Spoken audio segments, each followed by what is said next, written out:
pernah sekalipun masuk ke pengadilan. Dia makanya masih ragu 99, artinya masih ragu, masih kurang. Saya 100% langsung Jokowi. Gitu. Abang masih meyakini bahwa ijazahnya Jokowi palsu? Palsu, jelas. Sahabatnya abang ini berharap kehadiran abang di Solo bukan sebuah pengkhianatan. Yang lebih paham tentang itu abang berkhianat atau tidak, abang sendiri dengan Allah Subhanahu Wa Taala. Karena abang dulu berapi-api untuk mengusut tentang Jokowi, sekarang Sampai sekarang bilang dulu mas, dulu berhasil lu berapi-api. sampai sekarang ya. Semoga publik tahu dan bisa menganalisa dan bisa menyimpulkan.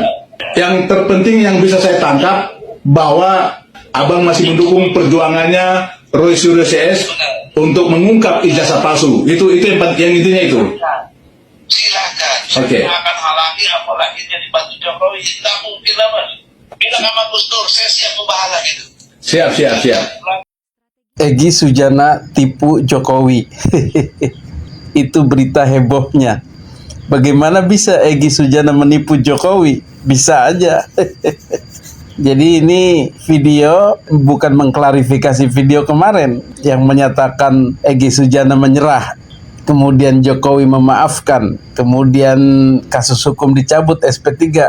Bukan mengklarifikasi, tetapi video susulan. Artinya berita yang memang berubah sendiri, bukan hoax yang kemarin itu.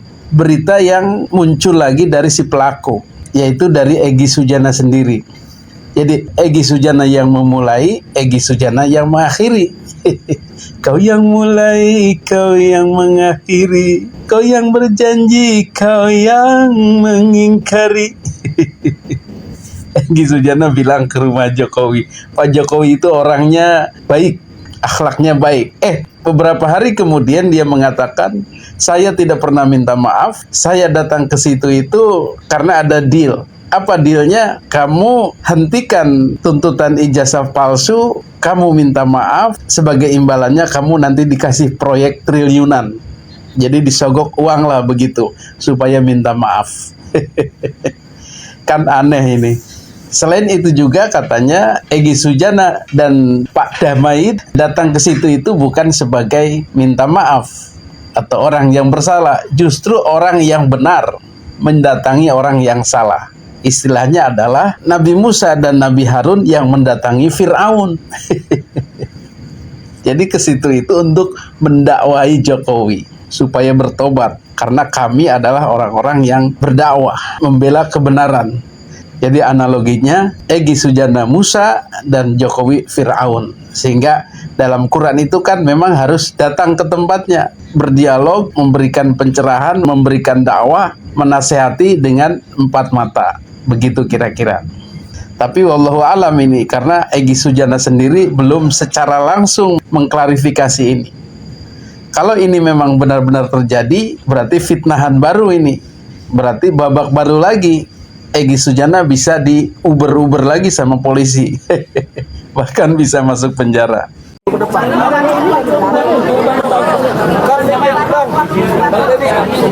Bismillahirrahmanirrahim. Jangan berisik. Assalamualaikum warahmatullahi wabarakatuh. Waalaikumsalam warahmatullahi wabarakatuh. Urusannya apa dengan merendah-merendahkan? Ini kan bukan kan bicara fakta hukum. Satu lagi yang keliru banyak di masyarakat, terfokus kepada ijazah masalah UGM. Saya gugat dalam pengertian hukum di Pengadilan Negeri Jakarta Pusat adalah ijazah SD, SMP, SMA.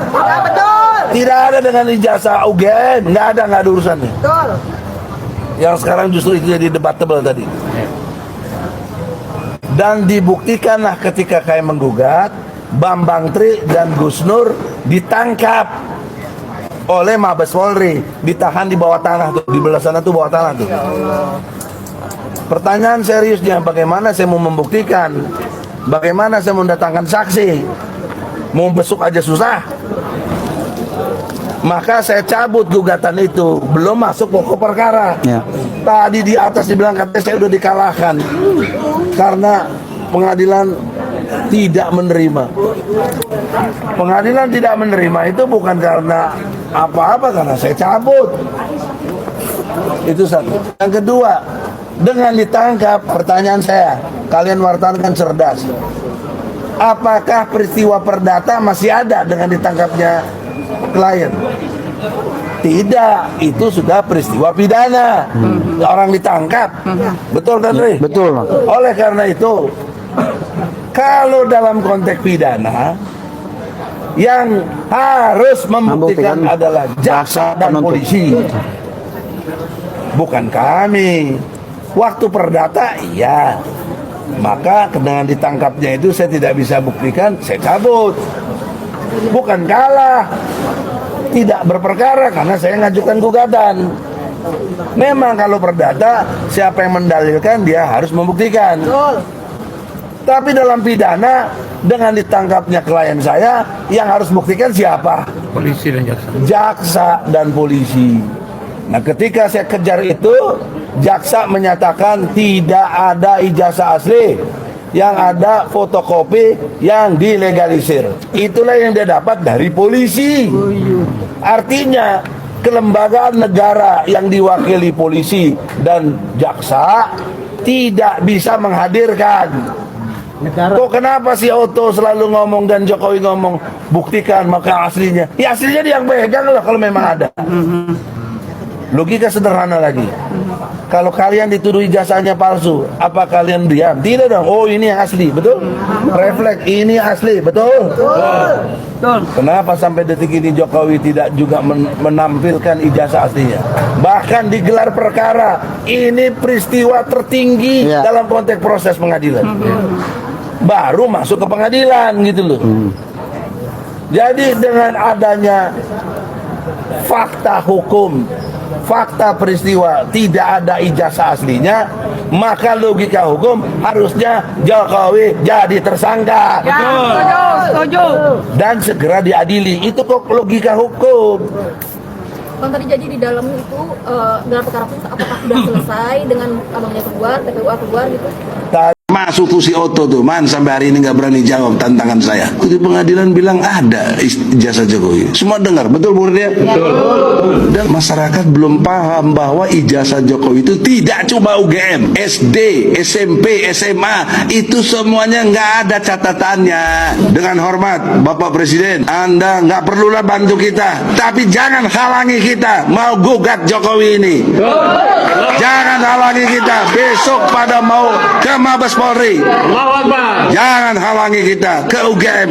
Yang mereka kerjakan adalah kejahatan.